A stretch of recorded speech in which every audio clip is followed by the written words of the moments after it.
Dan untuk hari ini Makassar Insight kembali hadir.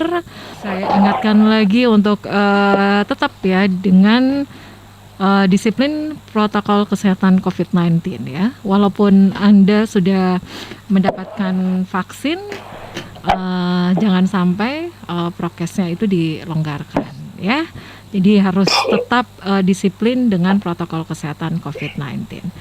Nah, Smart Listener, menekan penyebaran COVID-19 di Kota Makassar itu berbagai upaya yang dilakukan oleh pemerintah daerah ya.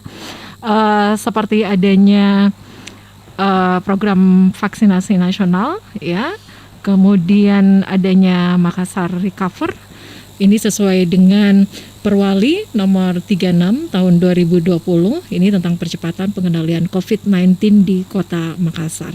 Dan yang dilakukan baru-baru ini adalah upaya penanganan COVID-19 di KM Umsini. Nah, Smart Listeners, ini merupakan salah satu upaya penanganan COVID-19 yang dilakukan oleh pemerintah Kota Makassar. Nah, seperti apa kesiapan dari Dinas Kesehatan Kota Makassar ini terkait isolasi mandiri ataupun isolasi apung ya di KM Umsini, dan seperti apa kesiapan dari PT Pelni untuk menyulap bagaimana KM Umsini ini sebagai isolasi mandiri dari mereka yang terpapar COVID-19.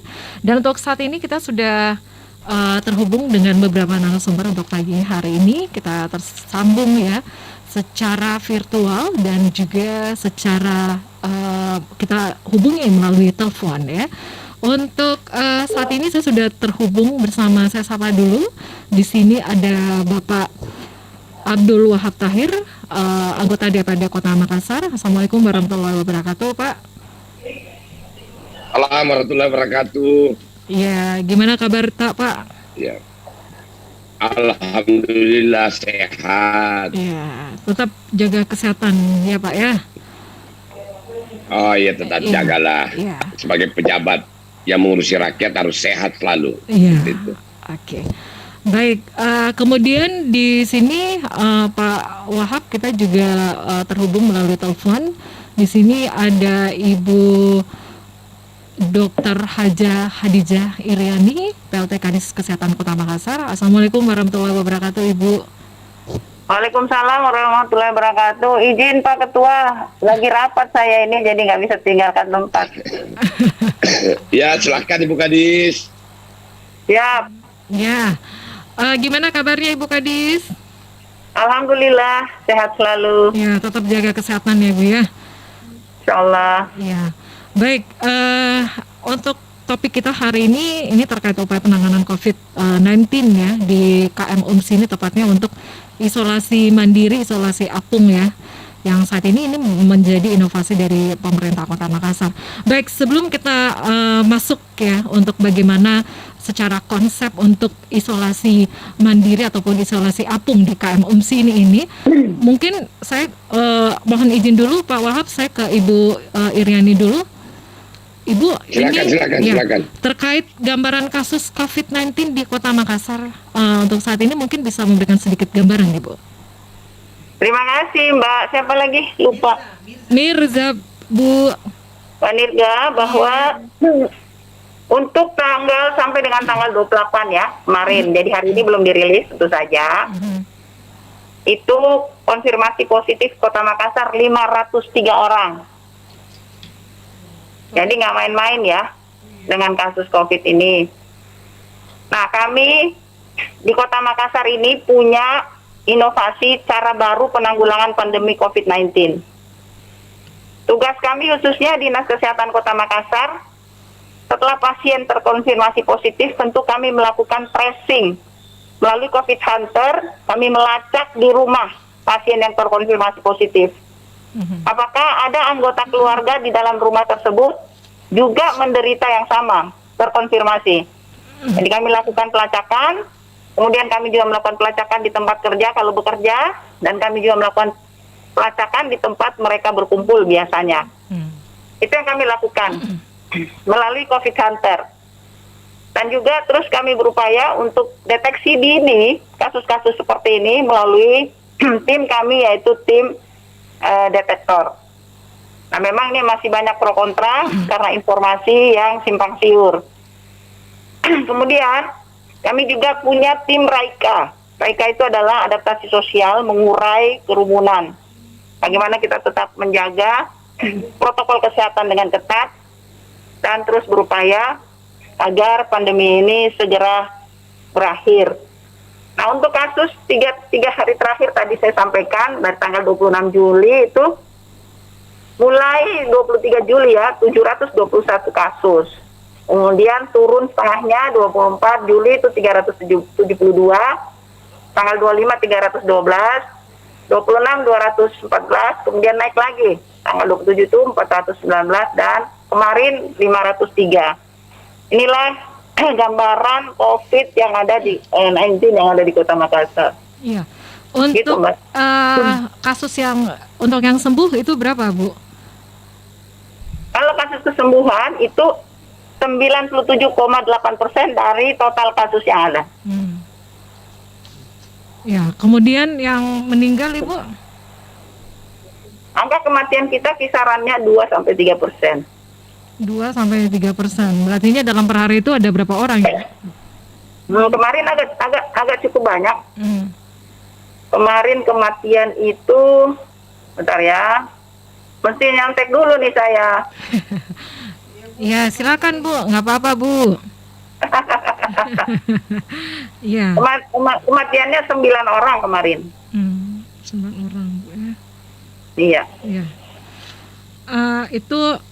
Ini gambaran terakhir ya untuk kasus COVID-19 di Kota Makassar. Nah ini Iya. ini juga menjadi pertanyaan juga untuk masyarakat begitu Bu.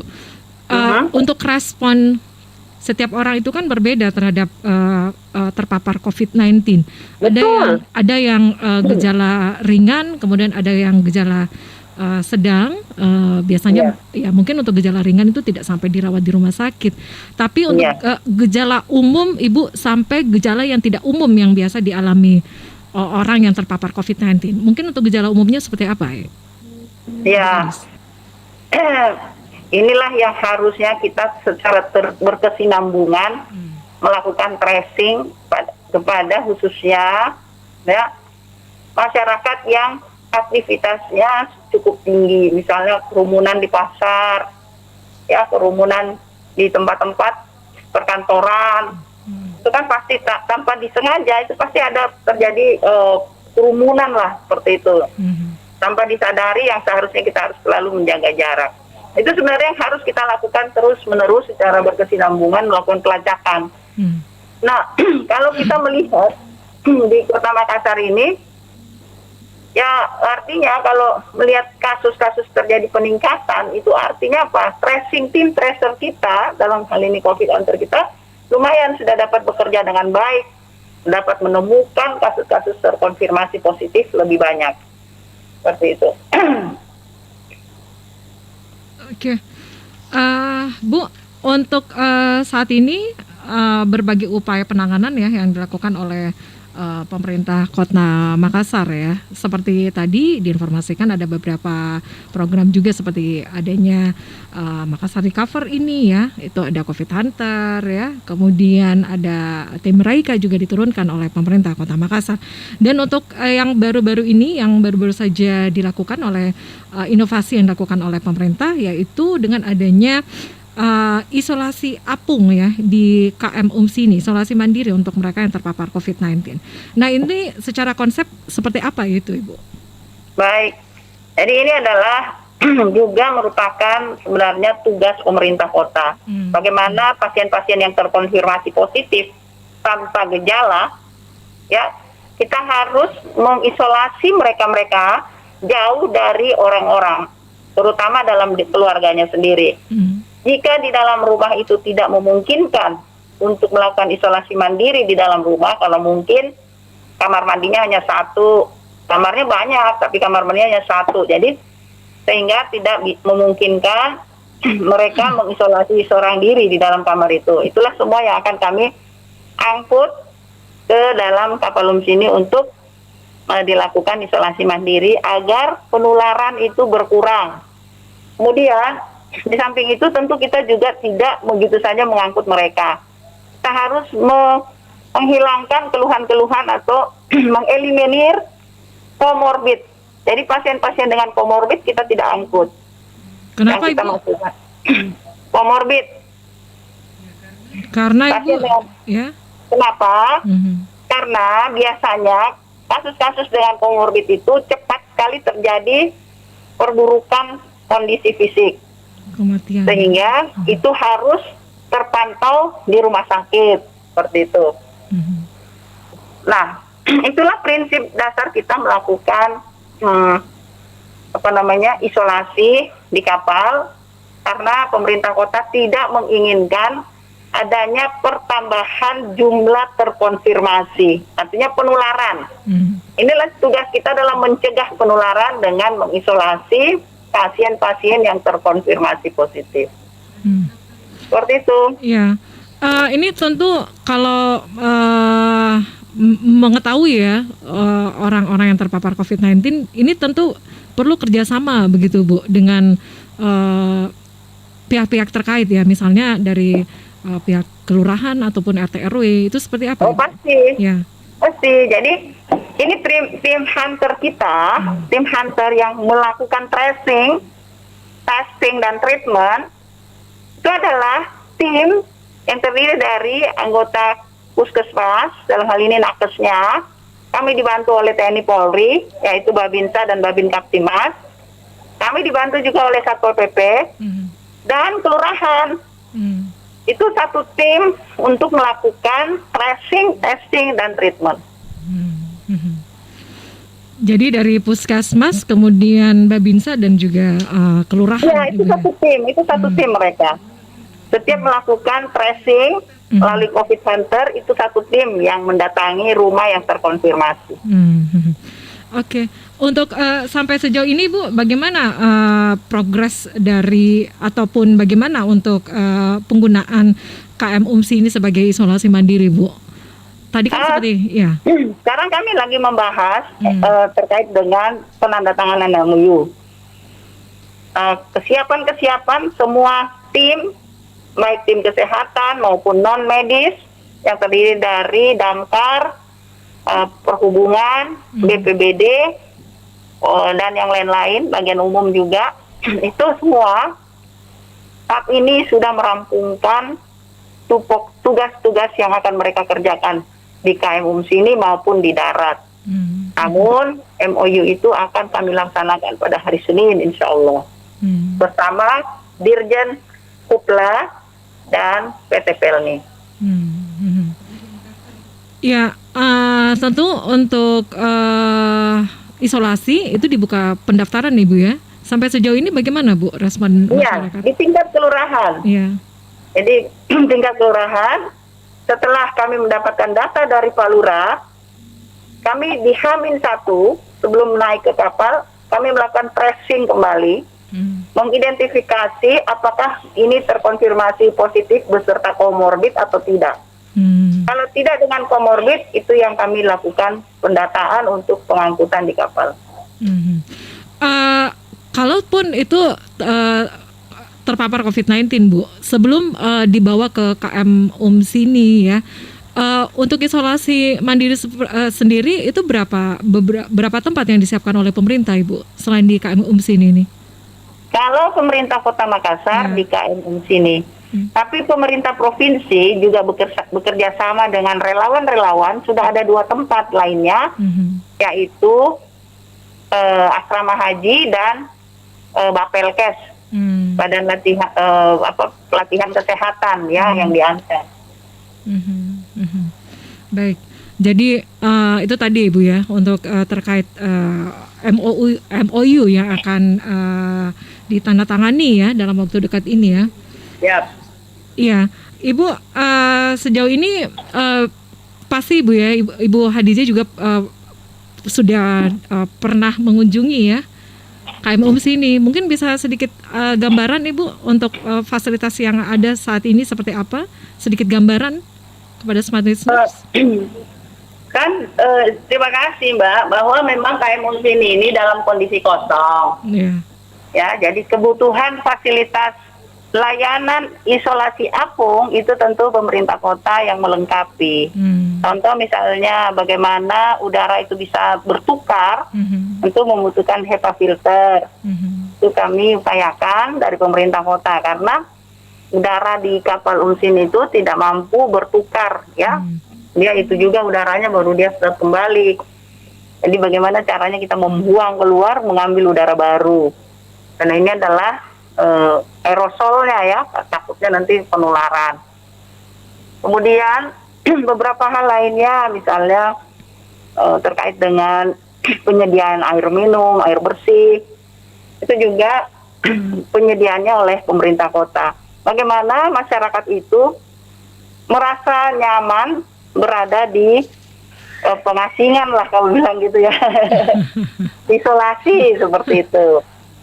Iya, karena takutnya nanti malah satu hari minta pulang, kan nggak betah.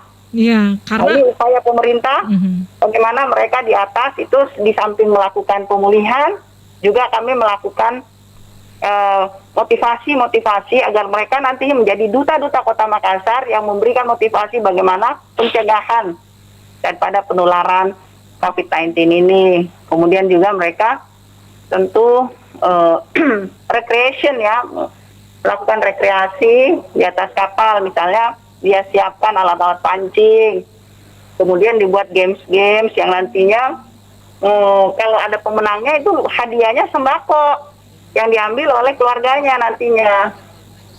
Seperti itu. Jadi bagaimana mereka bisa betah selama masa isolasi. Bu, ini kan itu berbagai fasilitas yang disiapkan ya oleh pemerintah Kota Makassar, ya. Untuk waktu yang memang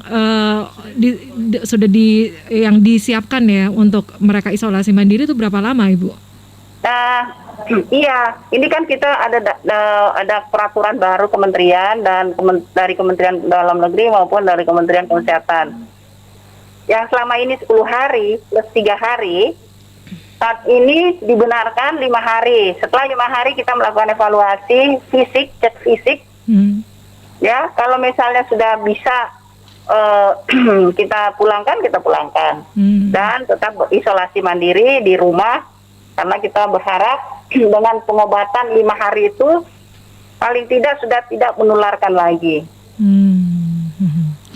Bu, untuk setiap orang itu kan berbeda ya. Kalau semuanya mereka yang ada di daratan, kemudian mereka yang ada di laut begitu. Biasanya kalau yang ada di laut, ya mungkin ya ada satu orang juga yang merasa kurang enak ya, biasanya agak pusing, mual.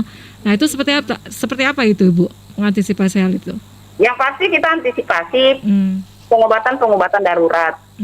Tetapi kapal ini kan nggak jalan. Dan kapalnya besar. Mudah-mudahan tidak terjadi goyangan. Oke. Bu, satu lagi nih untuk layanan fasilitas kesehatannya sendiri. Jangan terlalu banyak pertanyaannya, nanti Pak Ketuanya nggak dapet. Baik, Bu, yang terakhir, Bu, untuk layanan fasilitas kesehatan di kapal sendiri nantinya seperti apa, Bu, untuk kebutuhan oksigennya? Ya, kalau pada prinsipnya tujuan isolasi adalah melakukan orang-orang dengan yang mampu melakukan aktivitas diri sendiri, artinya mandiri, kemudian tanpa gejala, ya, yang terkonfirmasi. Jadi tentu kita hanya melakukan pengawasan. Jika terjadi penurunan kondisi fisik, itu kita langsung evakuasi ke rumah sakit. Oke. Jadi yang diisolasi ini yang belum mempunyai gejala berat ya, Bu, ya? Ya tentu saja, karena kalau misalnya udah gejala kan harusnya sudah harus ditolong di rumah sakit. Ya, segera dievakuasi. Nah ini tujuannya sebenarnya adalah agar mereka tidak kemana-mana, tidak menyebarkan virus kemana-mana. Makanya kita lakukan isolasi. Tujuannya itu sebenarnya. Di samping kita tetap melakukan evaluasi kondisi fisik masing-masing. Baik, yang terakhir Ibu ada yang disampaikan? Ada yang disampaikan, Ibu? Ada Ini- semboyan, ada Karena- semboyan, Iya. ada semboyan di Makassar Recover. Ah, Peduli Ki, salamat Ki. Jika Anda peduli dengan protokol kesehatan yang ketat, insya Allah Anda selamat. mhm. Karena masuknya virus melalui mata, hidung, dan mulut. Jika Anda menggunakan masker dengan baik dan benar, menutup hidung dan mulut, kemudian tangannya tidak selalu kucek-kucek mata, pastikan tangannya selalu dalam kondisi steril, insya Allah Anda akan terhindar. Karena biarpun virus ini ada di baju, dalam waktu singkat dia akan mati. Mhm. Tapi kalau dia punya tempat yang bisa berkembang biak, yaitu di mukosa, hidung, mulut, dan mata, nah itu yang bisa membahayakan. Sehingga jangan pernah lupa menggunakan masker, jangan pernah lupa selalu mencuci tangan atau menggunakan hand sanitizer. Itu Mbak. Iya, baik Ibu Khadijah. Terima kasih untuk informasinya, Bu. Selamat melanjutkan Terima kasih. aktivitasnya. Assalamualaikum warahmatullahi wabarakatuh. Jaga kesehatan Ibu. Waalaikumsalam warahmatullahi wabarakatuh. Izin Pak Ketua, saya duluan. Ya. Ya. Tadi ya kita sudah berbincang singkat bersama PLT Kadis Kesehatan Kota Makassar, Pak Wahab. Ini dengan adanya upaya penanganan COVID-19 di Kota Makassar ya, pemerintah Kota Makassar ini melakukan inovasi yaitu isolasi apung di KM UMSI ini. Pak Wahab sendiri melihatnya seperti apa, Pak? Ya. Jadi kan begini, dalam data yang saya miliki, di dunia ini yang menggunakan kapal sebagai tempat isolasi itu hanya dua kota ya. Itu di awal ledakan pertama di Amerika, di kota New York, dengan di Indonesia di Makassar. Hanya Makassar ini sedikit lain karena dia tidak menggunakan kapal perang kan. Kalau di Amerika menggunakan kapal perang, kalau di Indonesia menggunakan kapal penumpang PT PLD. Dan kegiatan-kegiatannya betul-betul lebih banyak pada bagaimana mengisolasi mereka agar tidak menjadi orang yang menyebarkan virus kemana-mana. Saya pikir upaya ini Baik, sebuah Pak. langkah yang Baik, Pak Wahab, kita tahan dulu sebentar, Pak ya. Sebentar kita hubungi lagi, Ya. cukup 2 menit, Pak.